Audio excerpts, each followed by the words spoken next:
Hello दोस्त। तो आज हम लोग पढ़ने वाले हैं न्यूटन के गति से संबंधित नियम। तो देखिए, न्यूटन के गति से संबंधित नियम जो है एग्जाम में जो है पूछा जाता है ये, ठीक है। और इसको इस तरह से याद रखिए ताकि एग्जाम में कोई तरह की दिक्कत नहीं हो। अगर घुमा के भी दिए तो आप घुमा के मारिए आंसर, कोई दिक्कत नहीं, ठीक है।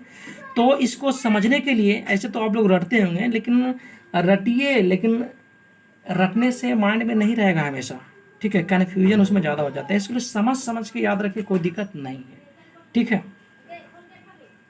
यहाँ पे देखिए गति जो न्यूटन का गति संबंधित नियम, इसको समझने के लिए सबसे पहले आपको बल की जरूरत होगा। तो बल, इसमें सबसे पहले जानकारी ले लीजिए। ऐसे बल का अलग वीडियो बनाएंगे, बल की प्रकार क्या है, लेकिन थोड़ा सा समझने के लिए इसको जरूरत होता है।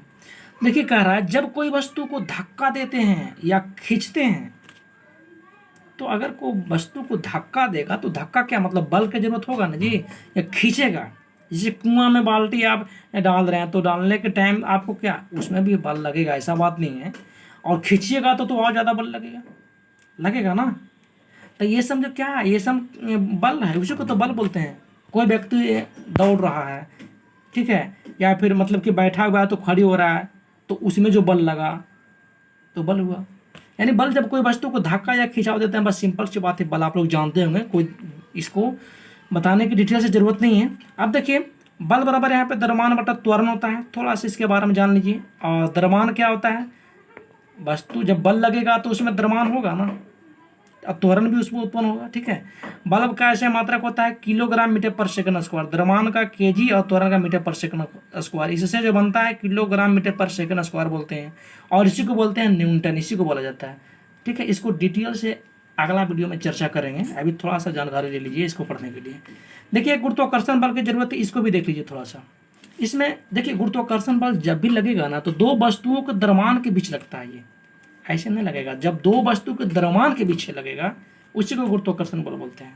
और छोटा वस्तु में तो महसूस नहीं चल रहा है कि छोटा वस्तु में गुरुत्वाकर्षण लगा। ये पेन देखिए कितना छोटा, इसको उठाए लग रहा है कि इसमें गुरुत्वाकर्षण बल है, लेकिन फिर भी लग रहा है, लगे मतलब जो इसमें लगा हुआ है, ये पता कब चलेगा, जब बड़ा बड़ा वस्तु पर लगेगा। जैसे कहने का मतलब हुआ कि सूर्य और पृथ्वी है, तो ये दोनों के बीच, ये दोनों के द्रव्यमानों के बीच जो लग रहा है उसको बोलेंगे गुरुत्वाकर्षण बल। देखिए, उसमें एहसास होता है, ठीक है। अगर गुरुत्वाकर्षण बल नहीं लगेगा तो पृथ्वी क्या स्थिर नहीं रहेगी, वो उड़िया। कोई भी वस्तु अगर गुरुत्वाकर्षण काम अगर नहीं करेगा ना, तो जो पेन यहाँ पे रखा हुआ है, पेन यहाँ पे रह भी नहीं करेगा, ये अपने आप हवा में उड़ने लगेगा। इस तरह से गुरुत्वाकर्षण नहीं काम करेगा। तो जैसे चंद्रमा पर जाइए, गुरुत्वाकर्षण बहुत कम है, वहाँ पे लोग नीचे नहीं रहता है, हल्का हल्का इस तरह से उड़ते रहता है, ठीक है ना, बातचीत नहीं होता वहाँ पे। तो इसको समझिएगा, ठीक है। इसको समझ गए होंगे। अब हम लोग आते हैं मेन पॉइंट पे, जो हम लोग का था न्यूटन का गति से संबंधित नियम। देखिए, गति का प्रथम नियम कहता है कि यदि कोई वस्तु स्थिर या गतिशील है तो वे उसी अवस्था में तब तक रहेगी जब तक उस पर कोई बाहरी बल आरोपित न होता है। समझ रहे हैं बात को, क्या कहना चाह रहे हैं। यदि कोई वस्तु स्थिर या गतिशील, स्थिर के ले लेते हैं, जैसे पेन यहाँ पे रखा हुआ है, पेन तब तक नहीं बदलेगा, यहाँ से यहाँ तब तक नहीं होगा जब तक इसको हम हटाएंगे नहीं। तो जब हम यहाँ पे हटाएंगे तो क्या है, ये बल लगेगा ना जी, तो बाहरी बल लग रहा है, तो यहाँ से यहाँ करेंगे तब तो हटाइए। तो वही कह रहा है, यदि कोई वस्तु स्थिर या गतिशील है तो वे उसी अवस्था में तब तक रहेगी जब तक उस पर कोई बाहर बल आरोपित न होता है। हमें लगता है आप बढ़िया से इसको समझ गए होंगे। ये तो याद होगा, लेकिन समझ समझ के याद रखे तो कोई दिक्कत नहीं होगा। आप यहाँ पे देखिए, स्थिर का एग्जाम्पल ले लीजिए, गतिशील का ले लीजिए। जैसे कहने का मतलब हुआ है कि गाड़ी आप चला रहे हैं, ठीक है, या फिर सबसे अच्छा साइकिल है, साइकिल का लीजिए ना। ढलाव होता है ना, जो ढलाव समझ रहे होंगे, ढलाव क्या होता है, जो वहाँ पे आप साइकिल चला रहे हैं, बिना पैडल के जा रही है कि नहीं। अगर आप चाहते हैं कि रोकें हम इसको, तो रोकिएगा कैसे, उसके लिए तो बाहरी जरूरत पड़ेगा, बाहरी बल, है ना। तो बाहरी बल तो उसमें ब्रेक होता है, या ब्रेक नहीं उसमें, तो क्या आपको बाहरी बल लगाना पड़ेगा, पैर से रोकना पड़ेगा, ठीक है। देखे होंगे कहीं कि मतलब कि कभी कभी साइकिल में ब्रेक नहीं रहता है ना, और स्पीड में हो गया और जहाँ पे ढलाव हो गया, तो हो सकता है उधर से लोग आ रहा है, तो क्या करता है कि वो मतलब कि बेचारा के जब ब्रेक है ही नहीं तो क्या करेगा वो, ठीक है, तो पैर से रगड़ना स्टार्ट करता है, ठीक है। तो पैर से रगड़ना स्टार्ट करता है, तब धीरे धीरे धीरे जा करके रुक जाता है, तो इस प्रकार गति के प्रथम नियम है कि यदि कोई वस्तु स्थिर या गतिशील है तो उसी अवस्था में तब तक रहेगी जब तक उस पर कोई बाहर बल आरोपित न होता हो। अब इसको बढ़िया से समझ गए होंगे, कोई दिक्कत नहीं है। देखिए इसमें बल आ रहा है ना, बाहरी बल, इसीलिए यहाँ पे बल को समझा रहे थे कि बल क्या है, ठीक है। अब यहाँ पे देखिए इसमें एक और चीज का जरूरत होता है, उसको बोलते हैं जड़त्व, इनर्शिया, इसी को बोलते हैं इनर्शिया इंग्लिश में, ठीक है। तो देखिए इनर्शिया होता क्या है, ये क्या होता है कि किसी भी वस्तु का वह प्राकृतिक गुण जो उसकी विरामा या गति की अवस्था में परिवर्तन को विरोध करता है। समझिएगा, पूरा यहाँ से यहाँ पढ़िएगा, समझ में नहीं आएगा, तोड़ तोड़ कर पढ़िए इसको। कह रहा है किसी भी वस्तु का वह प्राकृतिक गुण, कोई भी वस्तु का वह गुण जो उसकी विरामा, प्राकृतिक गुण बता रहा है, ये याद रखिएगा, ठीक है, उसकी विरामा या गति की अवस्था में परिवर्तन का विरोध करता है। अगर कोई वस्तु विरामा में है तो कहेगा नहीं हमको विरामे में रहने दो, मजा आता है विरामा में रहने से, ठीक है। या अगर कोई व्यक्ति गति में है तो बोलेगा नहीं भाई हमको गति में रहने दो। तो जब इस तरह से जब रहेगा ना, उसी को इनर्शिया बोलते हैं, जड़त्व। यहाँ पे कलम रख दिया यहाँ पे, ठीक है। तो ये आपको विरामा में है कि नहीं, विरामा में है। अभी पेन कहता है कि नहीं हमको विरामा में ही रहने दो, लेकिन हमको तो भाई जरूरत है, तो हम क्या करेंगे, इसको इधर से इधर कर देंगे, है ना। अब यहाँ पे रखें तो ये जना नहीं रहा है, हमको नजर नहीं आ रहा है, यहाँ से यहाँ करना पड़ेगा ना जी। तो ये कहता है, पेन कहता है कि नहीं हमको यहीं पे रहने दो, तो ये जो रहने देने के लिए बात करता है ना, इसी को बोलते हैं हम लोग क्या, जड़त्व। देखिए गतिशील में है कोई मतलब कि जो है ये इस तरह से गतिशील में है, या फिर घूरने लीजिए, ठीक है। तो ये गतिशील में है तो कहता है हमको गति में रहने दो, देख रहे हैं किस तरह से आ रहा है, ये कह रहा है हमको गति में रहने दो। लेकिन हम यहाँ पे अगर इस तरह से रोक देना, ठीक है, ये गति में रहने के लिए बोलता है लेकिन हम यहाँ पे रोक देते हैं, तो ये जड़त्व नहीं होगा। ये कहता है कि जब हम गति कर रहे हैं तो हमको गति में ही रहने दो, ठीक है, उसी को बोलते हैं जड़त्व। कोई वस्तु है विरामा में है तो वो अगर कहेगा विरामा में रहने दो, और गति में है तो गति में रहने दो, बस इसी को समझना है, इसी को जड़त्व बोला जाता है। बस सिंपल सी बात है, कोई दिक्कत नहीं, इसी को इनर्शिया बोलते हैं, ठीक है। चलिए अब यहाँ पे समझिएगा, किसी भी वस्तु के द्रव्यमान का माप क्या होता है, मतलब कोई भी वस्तु है तो द्रव्यमान के माप को जड़त्व बोलते हैं, ये याद रखिएगा। कोई भी वस्तु में द्रव्यमान होता है और उसी को माप को जड़त्व बोलते हैं, इनर्शिया। आप बढ़िया से समझ गए होंगे, गति का फर्स्ट नियम और जड़त्व, ठीक है, इसमें कोई दिक्कत नहीं होगा। इसका कुछ एग्जाम्पल भी जरा लिख लीजिए। पेड़ की शाखाओं को हिलाने पर, जैसे पेड़ तो क्या है, पेड़ क्या है जी, पेड़ थोड़ी ना चलती है, वो तो अपना जगह पर खड़ी है। तो पेड़ की शाखाओं को हिलाएंगे, उसका शाखा मान लीजिए कि आम का पेड़ है, तो हमको आम तोड़ने का मन कर रहा है, उस पर चढ़ के हिलाएंगे तब तो गिरेगा वो।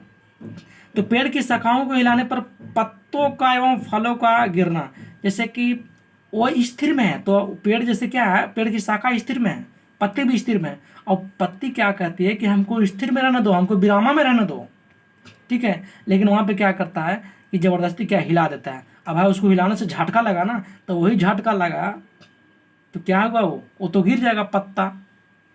तो इसका एग्जाम्पल है गति का फर्स्ट नियम का, जो रुकने के लिए बोलता है तो जड़ तो हो गया, लेकिन वहाँ पे हिला देते हैं तो आपको क्या हो गया, गति का नियम हो गया वो, ठीक है। बारिश से बल लगाना उसमें। तो यहाँ पे पेड़ की शाखाओं को हिलाने पर पत्ते एवं फल को गिरना, या फिर गद्दे पर डंडे से मारने पर उसमें धूल बाहर निकल जाना। जैसे गद्दा है बहुत दिन से रखा हुआ है, तो उसमें तो खैर गर्दा वगैरह होगा है, क्या करिए उसको, गद्दा कहता है हम रेस्ट में रहेंगे, और हम कहते हैं कि तुमको रेस्ट में नहीं रहने देंगे। अब क्या है भाई, उसमें उसमें बहुत सारा गर्दा है, तो उसको झाड़ना है ना, तो क्या करिएगा, उसको उठा के झाड़िएगा या फिर डंडा से पीटिए उसको। अब वो रेस्ट में डंडा से पीट रहे हैं, ठीक है, तो क्या गर्दा उड़बे नहीं करेगा, चोट लगेगा नीचे, मतलब गर्दा में, तो वो क्या होगा, वहाँ से उड़ेगा उस तरह से, ठीक है, उड़ के बाहर निकलेगा। तो ये आपको इसका एग्जाम्पल है। और यहाँ पे देखिए बार बार बल की जरूरत आ रहा है, इसीलिए यहाँ पे देखिए क्या ऐसे निकलता है, न्यूटन के प्रथम गति नियम से ये भी पूछा जाता है। क्या मिला, तो बल के परिभाषा तो मिला, बल के परिभाषा नहीं मिला। बल हम लोग पढ़े थे कि किसी वस्तु को धक्का देते हैं या खींचते हैं तो बल हुआ, तो यहाँ भी तो वही रूल हो रहा है। यदि कोई वस्तु स्थिर में है या गतिशील में है तो उसी अवस्था में तब तक रहेगी जब तक उस पर कोई बाहर बल आरोपित ना हो, है ना। तो उसको अगर कोई वस्तु रेस्ट में है तो क्या करते हैं, उसको अनरेस्ट कर देते हैं। फिर पेड़ पौधा वाला देखें, वो रेस्ट में है, उसको जाके हिला दिए तो बाहर बल लगा। तो इससे याद रखिएगा कि गति के प्रथम नियम से बल की परिभाषा मिलता है, समझ गए ना। तो ये है, या फिर इसको जड़त्व का मतलब कि क्या बोलते हैं इसको हाँ, गैलीलियो का नियम भी कहा जाता है इसको, प्रथम नियम को, या फिर जड़त्व का नियम भी कहा जाता है, ये भी याद रखिएगा। ठीक है, अब हम लोग आते हैं किसमें, सेकंड लॉ में। न्यूटन जी का सेकंड लॉ देखते हैं क्या कह रहा है। किसी वस्तु के संवेग में परिवर्तन की दर, ये बहुत इंपॉर्टेंट है, ये जो है बहुत इंपॉर्टेंट है, इसीलिए इसको बढ़िया से याद रखिए, समझ के याद रखिए। किसी वस्तु के संवेग में परिवर्तन की दर उस वस्तु पर लगने वाले असंतुलित बल की दिशा में बल के समानुपाती होता है। बहुत इंपॉर्टेंट है भाई। तो किसी भी वस्तु के संवेग में परिवर्तन की दर, किस पर, संवेग में परिवर्तन की दर तो है, लेकिन उस पर लगने वाला जो असंतुलित बल है ना, उसकी दिशा में, उसकी दिशा में बल के समानुपाती होता है। पहले संवेग आया, संवेग समझिए, संवेग क्या होता है। संवेग तो जानते हैं, रट गए हैं कि द्रव्यमान गुणे वेग को संवेग बोलते हैं, P बराबर mv होता है, किलोग्राम मीटर पर सेकंड होता है, लेकिन इसको समझिएगा तब तो। कहने के मतलब यहाँ पे क्या हुआ, इसमें कहने के मतलब इसको बढ़िया से समझिएगा, ठीक है ना। जैसे कि यहाँ पे ये रोड है, यहाँ पे कोई लड़का खड़ा है, चलिए ठीक है, लड़का तो खड़ा है सर। इधर देखिए साइकिल वाला लड़का आ रहा है, क्या करता है साइकिल वाला, ये 5 किलोमीटर पर आवर, मतलब 1 घंटा में 5 किलोमीटर चलाता है साइकिल। अभी क्या किया, इतना रफ्तार से जा रहा है, ये लड़का को ठोक दिया भाई, ये तो ठोक दिया, ठीक है। तो इसको जो ठोक दिया ना, तो इससे तो लड़का को हानि होगा, लेकिन कम हानि होगा। समझिएगा हम क्या समझाना चाह रहे हैं। लेकिन क्या होता है, ये तो हानि होगा लेकिन कम होगा। इधर से आ रहा है ट्रक, अब ट्रक आ रहा है, ये भी चल रहा है वैसे ही, ये कितना 5 किलोमीटर पर आवर की रफ्तार से चल रहा है, ये भी 5 किलोमीटर चल रहा है, ठीक है ना। अब ये भी 5 किलोमीटर चल रहा है, लेकिन यहाँ पे देखिएगा कि दोनों द्रव्यमान में डिफरेंट है कि नहीं। साइकिल का द्रव्यमान बहुत कम होगा ना जी, और ट्रक का तो बहुत ज़्यादा होगा। ये इसको ठोकेगा तो हल्का फुल्का चोट लगेगा, लेकिन ये ठोकेगा तो चटनी उड़ जाएगा, ठीक है। तो यहाँ पे देखिए कि दोनों के द्रव्यमान में कितना डिफरेंट है। अब हम क्या समझाना चाह रहे हैं वो समझिएगा, ठीक है। यहाँ पे देखिए, यहाँ पे क्या हुआ, नुकसान हुआ किसमें, द्रव्यमान देख रहे हैं यहाँ पे हमको डिफरेंट किस में नजर आया, नुकसान तो व्यक्ति का हुआ, लेकिन डिफरेंट इसमें आ रहा है द्रव्यमान का। जो ट्रक का जो द्रव्यमान है इसका ज़्यादा है, और ये जो साइकिल का द्रव्यमान है इसका कम है। अब जो कम वाला जो है इससे नुकसान तो कम होगा, लेकिन ज़्यादा वाले से नुकसान बहुत ज़्यादा होगा, चटनी उड़ जाएगा बेचारा ये, ठीक है। तो यहाँ पे कहने का मतलब नुकसान जो है ये पहले किसका हुआ, द्रव्यमान का हुआ। अब द्रव्यमान का हुआ ना जी, अभी तो बताएं इसका ज़्यादा है इसका कम है, समझाना चाह रहे हैं, समझिएगा, ठीक है। तो अब यहाँ पे इसमें वेग भी तो है, आप सिर्फ द्रव्यमान को कैसे लीजिएगा, द्रव्यमान तो लिए, वेग भी तो है। ये 5 किलोमीटर से चल रहा है, ये भी 5 किलोमीटर से चल रहा है यहाँ पे, लेकिन देखिए वेग में भी प्रभाव पड़ता है। जितना ज़्यादा द्रव्यमान उतना ज़्यादा स्पीड गाड़ी का होता है, एक बात याद रखिए, ठीक है। तो यहाँ से निकालेंगे नुकसान, आपको वेलोसिटी वेग में भी है, ये समझ गए, कोई दिक्कत तो नहीं है, कोई दिक्कत नहीं है ना। यहाँ से क्या करते हैं कि देखिए दोनों वस्तु के बीच जो है ना, वो आपको अगर हम निकालेंगे क्या, अगर संवेग निकालेंगे तो P बराबर क्या होता है, mv होता है, जो याद किए हैं। तो mv, ये ट्रक वाला में मान लीजिए ट्रक का है ये, इसका m मान लिए हैं, ठीक है, और m मान लिए हैं, इसका वेग u है, तो क्या होगा, इसका m u हो जाएगा, और इसका क्या हो जाएगा, इसका mv हो जाएगा, होगा ना, इसका क्या हो जाएगा, mv हो जाएगा, इसका भी ये बड़ा है, इसका भी हो जाएगा, और जाने में समय भी लगा होगा। तो संवेग में परिवर्तन की दर, संवेग में परिवर्तन की दर क्या हो जाएगा, देखिए इस संवेग में परिवर्तन की दर को क्या बोलेंगे, उससे संवेग जब परिवर्तन होता है ना, तो आपको देखिएगा यहाँ पे सबसे पहले इसको समझने से पहले जानते हैं क्या करिए, आप इसको समझिए, तब ये समझ में ज़्यादा आएगा। यहाँ तक तो समझ गए, यहाँ तक कोई दिक्कत नहीं है, ठीक है। आप देखिए यहाँ पे लेके जा रहे हैं हम लोग, यहाँ पे लेकर के जा रहे हैं, ठीक है। किसी वस्तु के संवेग में परिवर्तन की दर, यहाँ पे हम लोग समझ रहे थे क्या कि संवेग में परिवर्तन की दर, इसमें जो संवेग निकला है इसका P भी, इसका है P भी। तो यहाँ पे समझा क्या रहे थे कि संवेग में परिवर्तन की दर को क्या बोलते हैं, यहाँ पे संवेग में परिवर्तन की दर उस पर लगने वाला बल के दिशा के समानुपाती होता है। मतलब इसमें जो संवेग लगा ये दोनों गाड़ी में, यहाँ पे परिवर्तन हुआ ना जी, यहाँ इसका हो गया एम भी, इसका हो, इसको P1 मान लिए, तो एम यू इसका हो गया, ये P2 हो गया, तो एम भी इसको मान लिए। तो कितना हो गया संवेग में परिवर्तन की दर, P2 माइनस P1 है ना, ये P2 माइनस P1 और बाई टी हो जाएगा। ये तो समझ रहे हैं। तो कह रहा है वही यहाँ पे समझाना चाह रहे थे हम कि जो संवेग में परिवर्तन की दर होता है उसके बल के समानुपाती होता है, मतलब एफ के समानुपाती होता है ये संवेग में परिवर्तन की दर। अब देखें ये कैसे यहाँ पे आया, जो देखें ना, बढ़िया से इसको समझिएगा, ठीक है, कोई दिक्कत नहीं, एकदम बन जाएगा। कुछ नहीं किए हैं, अभी जो यहाँ तक समझा रहे थे समझ गए होंगे। इसका ले लिया दो वस्तु का, इसका द्रव्यमान एम, इसका यू, इसका भी मान लिए। अब यहाँ पे इसको P1 मान लिया, P1 बराबर एम यू, P2 बराबर एम भी। तो संवेग में परिवर्तन की दर यहाँ क्या हुआ इसमें कि P2 minus P1 by T हो जाएगा। भाई यहाँ से यहाँ तक जाने में तो समय लगेगा। अब देखिए ये आपको यहाँ पे इस नियम के अनुसार कर रहा है कि संवेग में परिवर्तन की दर उस वस्तु में लगने वाले असंतुलित बल को क्या होता है, समानुपाती होता है। तो देखिए F समानुपाती संवेग में परिवर्तन की दर, इसको देखिए। अब P2 बराबर क्या है एम भी, इस और P1 बराबर एम यू, अभी तो निकाले यहाँ से। तो F बराबर क्या हो गया, M कॉमन ले लिया, M दोनों में सेम है, तो V minus you by T हो गया, ठीक है। अब देखिए F समानुपाती M, अब V minus you by T बताए थे आपको, ये किसका मान है, त्वरण का है ना, त्वरण का मान है ये। तो क्या हो गया, F प्रोपोर्शनल एम ए, यानी F बराबर क्या हो गया एम ए, इसको हटाएंगे तो कि यहाँ पे कांस्टेंट ही है, कोई दिक्कत नहीं है। तो देखिए F बराबर यानी कि बल बराबर मास गुने एक्सेलरेशन हो गया, है ना, फोर्स बराबर मास इंटू एक्सेलरेशन, यानी कि F बराबर एम ए। तो दूसरा नियम से क्या निकला भाई, बल का व्यंजक निकला। यही हम समझाना चाह रहे थे चिल्ला चिल्ला के उतना टाइम से, ठीक है। अब कैसे निकला तो इसको बढ़िया से समझ लीजिए, कोई दिक्कत नहीं है, समझ गए होंगे बढ़िया से, ठीक है। अब देखिए यहाँ पे क्या होता है, इसका SI मात्रक निकालना है। तो SI मात्रक तो पिछला वीडियो में बता, इसमें जस्ट पीछे बताए थे बल में। तो अब यहाँ पे देखिए एम जो है द्रव्यमान है जो केजी में रहता है। अगर द्रव्यमान को हम 1 मान लेते हैं और यहाँ पे द्रव्यमान अगर 1 है और त्वरण भी 1 है, तो F बराबर क्या आ जाएगा, K, सिर्फ K होगा ना, और K को भी 1 मान लिए तो क्या हो गया 1 किलोग्राम मीटर पर सेकंड स्क्वायर। अब इसी को बोलते हैं 1 न्यूटन। ये तो थोड़ा समझना, यानी कि दूसरा नियम से बल की माप और मात्रक मिला है ना, बल के व्यंजन मिला और मात्रक के SI मात्रक मिला।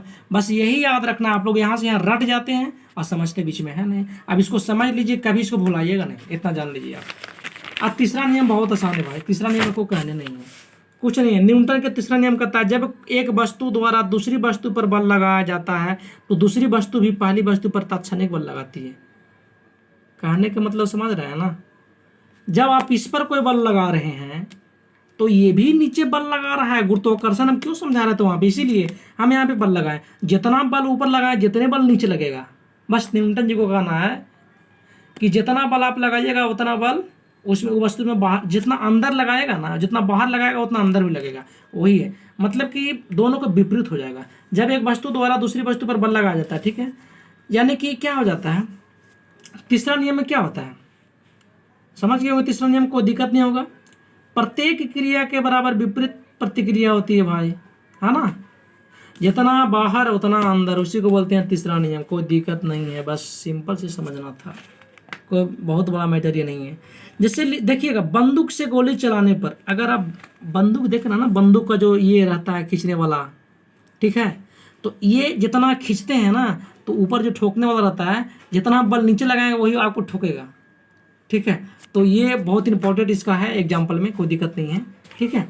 और इसका बहुत सारा है, कोई दिक्कत नहीं है। नाव से किनारे पर कूदिए आप, कूदने पर क्या होगा, नाव पीछे होकर हट जाती है।